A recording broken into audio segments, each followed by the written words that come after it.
Did you know that people pleasing can lead to weight gain? My client Emma was always the one to put others first. She'd always volunteer for every committee at work, bake cakes for every charity event, and even help out with the school's annual fair. Not to mention, when her friends had problems, she was always the first person they'd turn to. She'd earned the badge of being the helper. Emma also always had a to-do list on the go, which never seemed completed.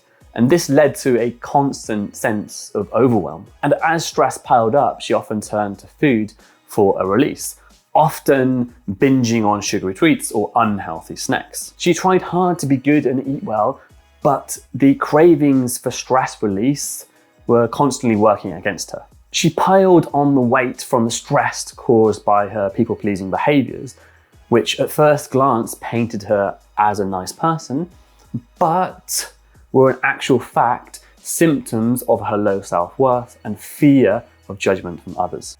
In this video, I'm going to explain why people-pleasing is so damaging for weight loss, how it increases binges and emotional eating, and how to identify if you have people-pleasing tendencies too. And then at the end, I'm going to give you some tips to overcome people-pleasing so you can reduce stress and lose more weight. So first of all, I want to address a really important topic. So most people will frame or see people-pleasing as a positive behavior because you're helping others. However, under the surface, when we delve deep into why you're doing this, it comes from low self-worth and fear of judgment from others. It's often seen as a selfless thing, but when we analyze these behaviors and look at where they're coming from, we actually realize it's much more selfish.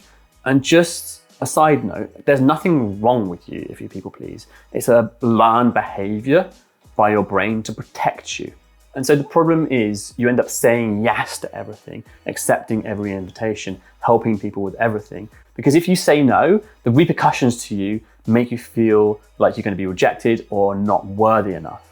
So that's what I mean by it's being a selfish behavior. It's about you, not actually about giving to others. It may seem selfless and a giving behavior on the surface, but underneath, like I said, there's these more selfish and protective mechanisms going on in the background. And the problem with people pleasing isn't the fact that you're helping everyone, it's the fact that you're taking away time from yourself and you're saying yes to too many things, which can lead to stress and overwhelm. And quite a lot of the time, you don't want to be saying yes, but the repercussions of saying no are seen as a threat by your brain. And this drives that primal instinct of doing what it takes to protect your self-worth. So why is people-pleasing so damaging to weight loss? First of all, like I said, that saying yes to everything puts too much into your day, into your life, into your week, into your month. And this increases the stress and overwhelm. High stress leads to high cortisol, which can trigger your instincts for stress release. And so if you have learned that food is a quick and easy way to reduce stress, your body will give you those cravings, those urges to go and eat something sugary and nice. And you know how it is. When you get those feelings, they're very difficult to overcome. You start thinking about them and you can't think about anything else until you have that food. So you end up eating things you didn't really want to eat and increasing your calories so much that you end up putting on weight. Secondly, if you people please a lot and say yes to too many things, you don't have time for yourself. So there's that element of self-neglect. Maybe you don't have time to prepare healthy food for yourself, go to the gym, go for a walk, or spend time on other self-care routines. And finally as well, people-pleasing can create unhealthy relationships. You can become the person that always says yes. And when you do say no, those people might be surprised and react in a negative way towards you. And this can make you feel bad and again, possibly turn to food for a release of those feelings. And again, you end up eating too many calories and this leads to weight gain. And so how does people-pleasing lead to binges and emotional eating?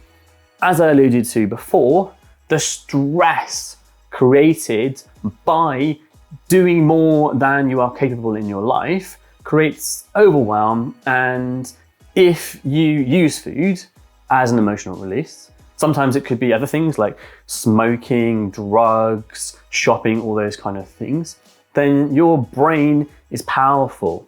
What it does is it sees that stress as a threat and does what it knows to soothe that threat. If that's food, then it'll give you those strong urges and cravings to go and eat something. And you feel like you have no control. And that's why people end up eating too many calories. But the important thing to understand, it's not the food you want, it's the change in feeling. It's going from this negative, overly stressed feeling to this positive, more relaxed feeling. Food is just the vehicle to get there. And there are a number of other feelings that can come along with people pleasing. There's the feeling of resentment of why do people keep asking me to do things? I've got too much on my plate. There's the feeling of lack of control. If you are doing so many things for other people, you can feel like you have no control over your life. And this can lead to feelings of sadness, to frustration, and many other feelings. What food does, it gives you a sense of consistency and reliability. And so you can feel comfortable around eating because it is predictable, unlike the rest of your life. So what you're doing there is fulfilling the emotional need for reliability and consistency, which you're not getting elsewhere. And finally, just to add to this, a really big thing with people pleasing is avoiding conflict. And so instead of resolving issues, they end up bottled up. And sometimes you can then end up eating to release these feelings as well. So there's a whole host of things that can go on. So on to identifying possible people-pleasing tendencies. So what I'm going to do is give you a list of questions that you can say yes or no to. And if you do want the list of questions, write the word question in the comments below and I will reply with the list for you. And before I go on, there's no right or wrong with these. And just because you say yes to some of them doesn't mean you are a people pleaser. There's a lot more to it. But it's just to give you an idea if people pleasing is something you should be looking at a little bit more in depth to help you lose weight. Question 1, do I often put other people's needs before my own? Number 2, do I often feel guilty or ashamed when I don't meet someone else's expectations? Number 3, do I often struggle to say no to others? Number 4, do I often avoid conflict wherever possible? Number 5, do I often use food as a way to deal with negative emotions? Number 6, do I often find myself apologizing excessively, even when I haven't done anything really wrong? Number 7, do I often resent people asking me to do things? Number 8, whenever I sense someone is disagreeing with my opinion, do I tend to then soften my position on it? Number 9, I prioritize everyone else's needs, no matter how it affects me. And number 10, I always give more than I take. And just a reminder, these questions in isolation mean nothing. I do these things sometimes. It's a combination of all of them. And also, if you are having problems with weight gain, we can look at that kind of thing and suggest maybe we can work on this and it will help your stress and weight loss. So now on to how can we fix this? How can we work with and deal with people-pleasing behaviors? Because it is hard, right? The first thing I want to say about this is recognize that being selfish is okay. There's this big cultural thing of you have to be selfless, but thinking about it, if you are selfless about everything, you give away all your food, you give away all your money, you give away your house, and of course you have to protect yourself first. Yes, being selfless in 5 or 10% of your life might be nice, like giving to charity or helping people out, but you need to look after yourself first. It's like that aeroplane analogy. Put your own oxygen mask on first, so you're in the best possible place to help others when you want to and when you have the time and capacity. So my first tip is just be aware and recognize the behaviors. Tune into when you might be having these people-pleasing behaviors, when you might be saying yes too much, when you want to be saying no.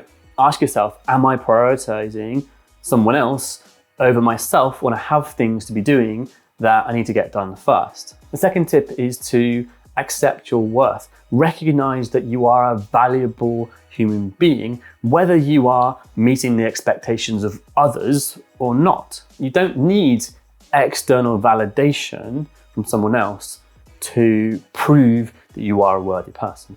Yes, it might seem hard and you may have learned that strategy to prove your self-worth and that you are a worthy human being, but it's definitely not necessary.